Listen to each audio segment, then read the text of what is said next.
वह टेकवाबाग ने हाल ही में सेमीकंडक्टर्स, सौर ऊर्जा और हाइड्रोजन पर ध्यान केंद्रित किया है और यह उनके अगले विकास चरण के लिए एक महत्वपूर्ण कदम है। आज हम इस विषय पर गहराई से चर्चा करेंगे। सेमीकंडक्टर्स की बात करें तो यह तकनीकी दुनिया का एक अभिन्न हिस्सा बन चुके हैं।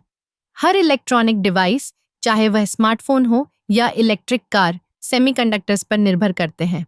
वह टेकवाबाग ने इस क्षेत्र में निवेश करने का निर्णय लिया है, जिससे उन्हें न केवल अपने उत्पादों की गुणवत्ता में सुधार करने का मौका मिलेगा, बल्कि वे वैश्विक बाजार में भी अपनी स्थिति मजबूत कर सकेंगे। अब बात करते हैं सौर ऊर्जा की। भारत में सौर ऊर्जा के क्षेत्र में अपार संभावनाएं हैं। वह टेकवाबाग ने सौर ऊर्जा परियोजनाओं में भागीदारी बढ़ाई है। यह न केवल पर्यावरण के लिए फायदेमंद है, बल्कि यह कंपनी को एक स्थायी और विश्वसनीय ऊर्जा स्रोत प्रदान करता है।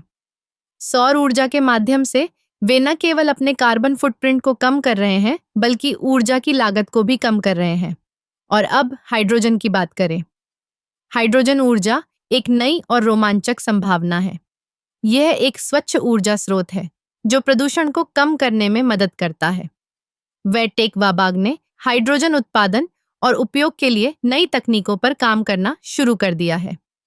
हाइड्रोजन का उपयोग करने से वे ऊर्जा के क्षेत्र में एक नई क्रांति ला सकते हैं। इन तीनों क्षेत्रों में निवेश करके वह टेकवाबाग न केवल अपने व्यवसाय को बढ़ा रहा है, बल्कि वह एक स्थायी भविष्य की दिशा में भी कदम बढ़ा रहा है। यह एक ऐसा समय है जब कंपनियों को पर्यावरण के प्रति अपनी जिम्मेदारियों को समझना होगा।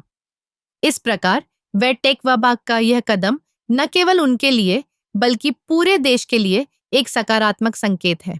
यह दर्शाता है कि कैसे एक कंपनी अपने विकास के साथ साथ पर्यावरण की भी चिंता कर सकती है। आगे बढ़ते हुए हमें देखना होगा कि वह टेकवाबाग इन क्षेत्रों में कैसे प्रगति करता है और किस प्रकार यह नई तकनीकें उन्हें वैश्विक स्तर पर प्रतिस्पर्धी बनाएंगी। यह एक रोमांचक यात्रा है और हम सभी को इसके परिणामों का इंतजार है।